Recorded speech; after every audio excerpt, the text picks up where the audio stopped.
Ariel Helwani in Las Vegas at the UFC headquarters alongside Conor McGregor's agent, one Adi Attar. We are 2 weeks away from the big fight. Here we are.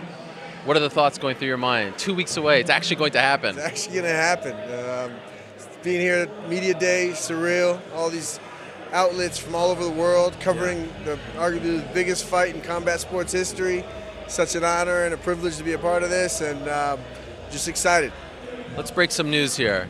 You were on my show when this fight was announced. You said that he is a free agent as far as sponsors are concerned. What do you got? We're 2 weeks away. He has to have his sponsors. Ariel, you are. That's why you are the top dog, right? But look, the only deals that we can discuss is we just announced a partnership with BetSafe. It's a Malta-based European gambling company. And Monster, we re-upped with Monster and Blockbuster deal, which is amazing. Those guys have been great to us, great partners. And then, we've activated around the event doing some deals like, Beats by Dre.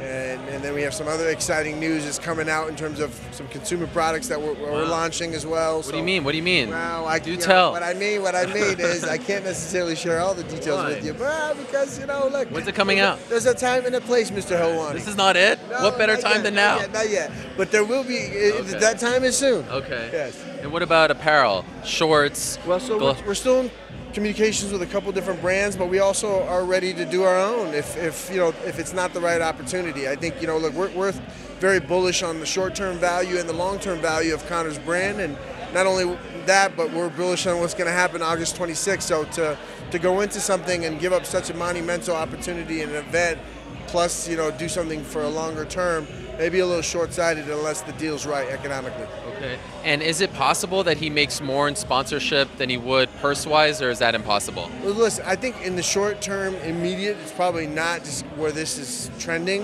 and we're excited about that. But that's a good problem to have, Sure. And I think that it's still significantly more than anybody in particularly our sports history on so many different levels. So it's pretty exciting. CEO of Mayweather Promotions, Leonard Ellerbe, yesterday was very fired up over some of the stories about the slow ticket sales and things of that nature. I don't blame him. I actually sat and watched the entire 45-minute, and I was screaming at my screen, rooting Leonard on, because we're doing some amazing things. And you still have these naysayers. And I think, unfortunately, he got a bad phone call and or message right as he was walking in. Right. So it probably killed his vibe, and he was fired up. And, I don't blame him, but he's right. He's speaking the truth. We're already going to beat the gate, and we're not even done yet. Yeah. And everybody that I speak to is still buzzing and trying to scramble and organize to make sure they're not going to miss this monumental event on August 26th. So, hat goes off to him, but sometimes you just get frustrated. And respect goes to their camp because they've worked so hard, and they continuously try to innovate and try to do things differently, and he has a right to be frustrated. So it's currently at 60 million. The record is 72 for Mayweather-Pacquiao. You think it will eclipse that? Absolutely. What about pay-per-view? Do you think it will beat the 4.6? I can't forecast. I've been wrong publicly, even I think on your show. So I can't necessarily forecast it. I just know that all the indicators, when you look at the different indicators that you look for in terms of what this market viability is for this pay-per-view, it's very strong. So I'm excited. I know everybody I talk to, particularly just mainstream, is fired up about it from all over the world, from London to Dublin to Los Angeles to New York to Shanghai and Beijing. So I'm fired up, and hopefully we'll continue to make history with that as well. MMA fans are worried Conor won't come back to the UFC. Was there an agreement with the UFC? If you do this fight, you have to come back? There's no agreement. First of all, no fighter has to fight if they don't want to fight.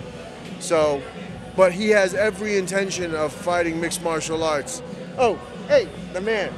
Mr. Emmanuel, do you want to come in? Mr. Emmanuel, please. There he is. What timing that was, right? But Ari Emanuel, co-owner of the UFC. Ari Emanuel, he's an elusive fellow. Yeah. I'll tell you what, he's a pioneer, that guy. So I have a lot of respect for him. How's your relationship with him? You know what? Still developing, but that spoke volumes right there. I have tremendous respect for him and what he's done. And he's a leader in sports and entertainment, and I respect that. Okay, so Conor will be coming back, you're saying? Conor's definitely going to fight mixed martial arts. When? You got to see. Right now, we're only focused on August 26th, but the kid loves this game. He loves to compete, and we have some ambitious plans coming up athletically. What could you tell us about? Ambitious. Here's what I can tell you. Yeah. We got a really, really big fight. Ready? Lean in. Yes. August 26th. Yes. Live on pay-per-view. Order now. McGregor versus Mayweather. Order now. It's available on all your pay-per-view outlets. You will not be disappointed. Okay, a couple more. Did you try to get any Paradigm McGregor fighters on the card? We had some brief conversations, but it's really it's a Mayweather Promotions undercard. Yeah. So it didn't necessarily match with it. And at one point I even heard talking to Katie Taylor, and I was like, amazing, because I thought that would sell. But I think fair play to them. They still have a promotion they got to run. It's a boxing match. So the undercard is a Mayweather Promotion kind of boxing bout, or bouts, I should say, that they've matched up ahead of the big one. Are you going to campaign on the 16th of August for the 8-ounce gloves? Are you going to be a part of that hearing? I think we're all part of that. Okay. You think it happens? Look, if both camps want it, why not? That's what it comes down to. And I think that just adds another element of excitement to this thing. Because if I heard Floyd yesterday, if he comes and engages, there's going to be fireworks, because I know Conor's going to come to, and he's going to definitely engage. So I like it. I'm excited. I hope that the commission has been great, and they're the leader in the world in terms of boxing and combat sports. So I hope that they consider it. I hope that they realize that both camps want it. So let them fight. Who's going to be the ref? Don't know. You don't know yet? Not yet. Okay. Story came out today that the UFC is actually applying to promote this event. What can you tell us about that? I don't have the details. I think you'd have to talk to them about that. Okay, fair enough. Where did the Versace robe come from? Versace. Sent it to him? Yeah. Donatella? It was a gift. Wow. It was a gift. So he loved it. You gonna wear that? Much. No. We have some other plans and some other. It depends where it goes with the apparel, as I said earlier. Okay. So. We have plans for the walkout as far as any celebrities? I don't know. You guys talking about that? I don't know. All right. Yeah.